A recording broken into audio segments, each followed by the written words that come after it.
ओम नमः शिवाय। ओम नमः शिवाय। ओम नमः शिवाय। वंदे देव उमापतिं सुरगुरुं वंदे जगत्कारणं वंदे पन्नगभूषणं मृगधरं वंदे पशूनां पतिं वंदे सूर्यशशाङ्कवर्णनयनं वंदे मुकुन्दप्रियं वंदे भक्तजनाश्रयं च वरदां वंदे शिवं शङ्करं कंठे यस्य विराजते च गरलं गंगाजले मस्तके वामांगे गिरिराजराजतनया जाया भवानी सती नंदीस्कंदगणनाथ सहितं श्रीकेदारनाथं प्रभु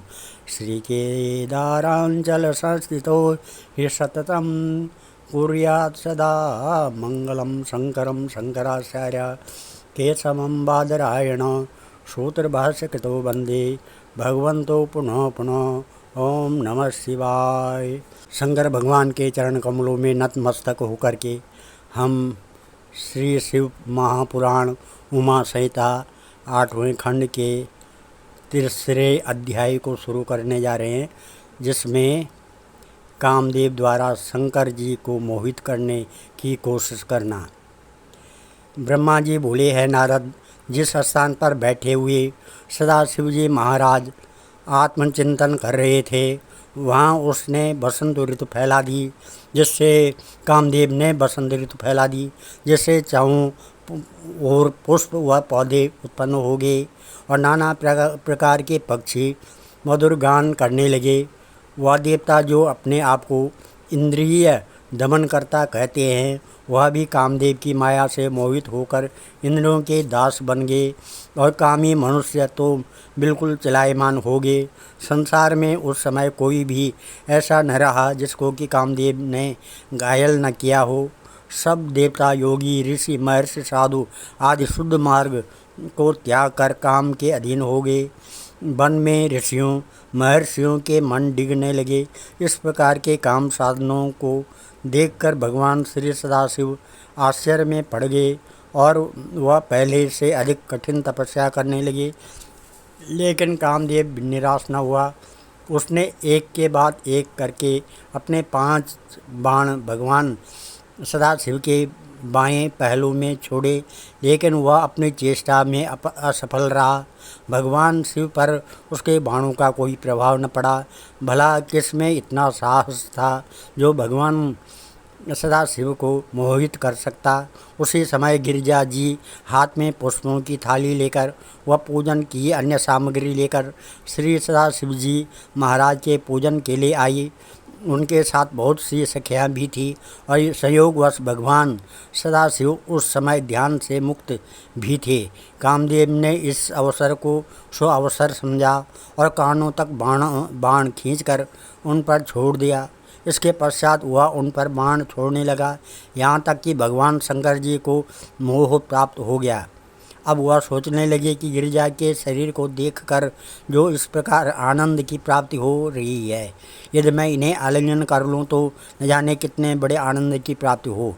अब वह आगे बढ़कर गिरिजा जी का हाथ पकड़ने की इच्छा करने लगे। ठीक उसी समय गिरिजा जी नारी स्वभाव के अनुसार तनिक लज्जित सी होकर कुछ पीछे हट गई।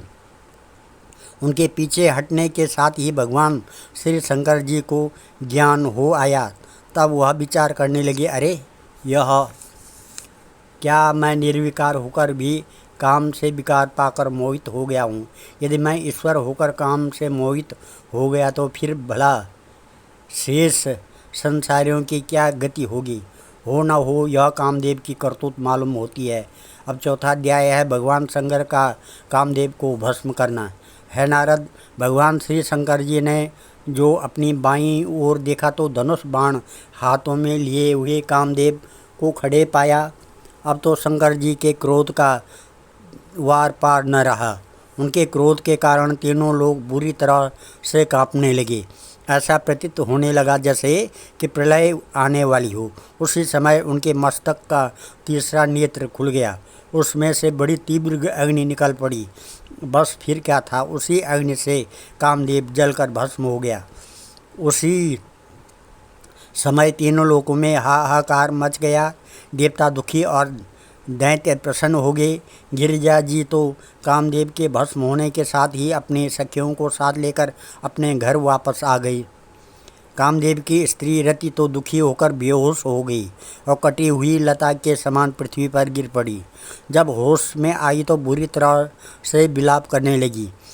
वह अपने भस्म हुए पति से कहने लगी, है स्वामी, आप मुझसे बिना कहे क्यों शिवलोक को चले गए?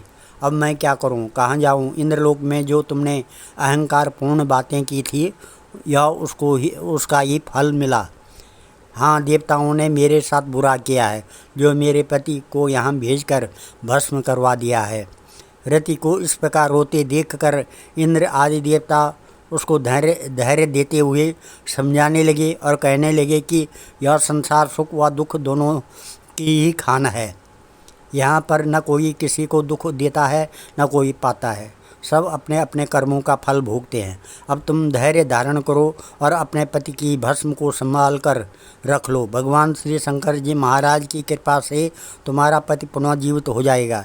इस प्रकार रति को धैर्य देकर सब देवता भगवान श्री शंकर जी के पास पहुँचे, उन्हें प्रणाम किया, फिर उनकी स्तुति की और इस प्रकार उनको प्रसन्न करके बोले, प्रभु, हम सब लोग शोक सागर में डूबे हुए हैं, आप हमें पार लगावें। है प्रभु, हम आपके ही दास हैं, हमें कृपा दान दें।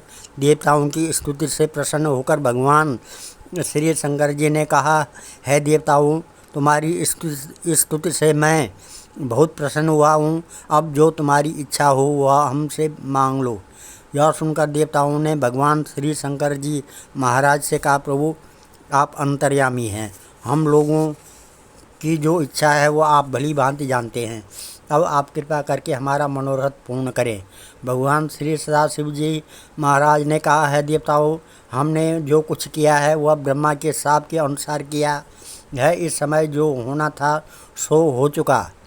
जब भगवान विष्णु का कृष्ण अवतार होगा तब तक कामदेव उनका पुत्र होगा। उनका नाम उस समय प्रद्युम्न होगा।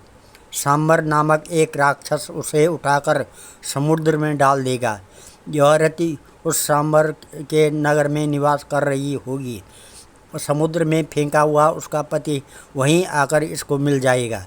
फिर वह सांबर को मारकर रति को साथ लेकर भगवान श्री कृष्ण महाराज के पास आ जाएगा। यह नारद, इतना कहकर भगवान श्री सदाशिव जी महाराज अंतर्ध्यान हो गए और देवताओं ने रति को समझा बुझाकर देवराज इंद्र के निवास स्थान पर भेज दिया। भवो भर्गो भीमो भव भयहरो भालनयनो बदान्यासं मान्यो निखिल जनसो जन्यनिलया शरण्यो ब्रह्मण्यो विबुधगणगण्यो गुणनिधि सुराराध्य सर्वो हरतु भवभीतिं भवपति। आज हम इस कथा को यहीं पर विराम देते हैं। आगे काल भैरवाष्टक है जो इस प्रकार है।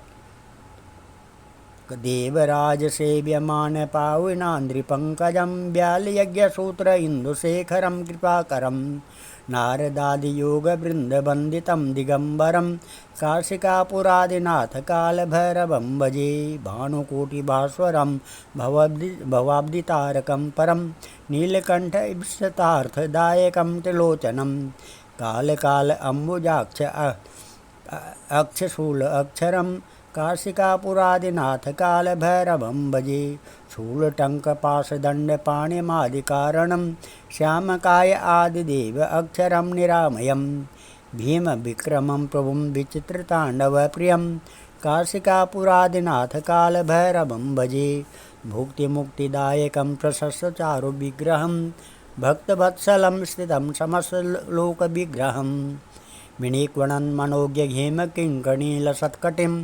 काशिकापुरादिनाथकालभैरवं भजे धर्मसेतुपालकं त्वधर्ममार्गनाशकं कर्मपाशमोचकं सुशर्मदायकं विभुं स्वर्णवर्णशेषपाशशोभिताङ्गमण्डलं काशिकापुरादिनाथकालभैरवं भजे रत्नपादुकाप्रभाभिरामपादयुग्मकं नित्यमद्वितीय इष्टदैवतं निराञ्जनं मृत्युदर्पणासनं करालदृष्टमोक्षणं काशिकापुरादिनाथकालभैरवं भजे अट्टहासभिन्नपद्मजाण्डकोष्ठसन्ततिं दृष्टिपातनष्टपापजाल उग्रशासनम् अष्टसिद्धिदायकं कपालमालिकन्दरं काशिकापुरादिनाथकालभैरवं भजे भूतसङ्गनायकं विशालकीर्तिदायकं काशीवासलोकपुण्यपापशोधकं विभुं नीतिमार्गकोविदं पुरातनं जगत्पतिं काशिकापुरादिनाथकालभैरवं भजे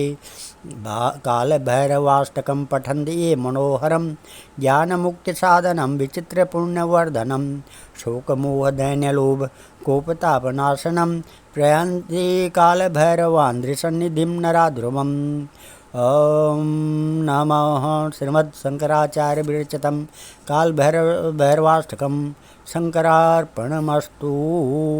सर्वे भवन्तु सुखिनः, सर्वे सन्तु निरामया, सर्वे भद्राणि पश्यन्तु, मा कश्चित् दुःखभाग् भवेत्। धन्यवाद।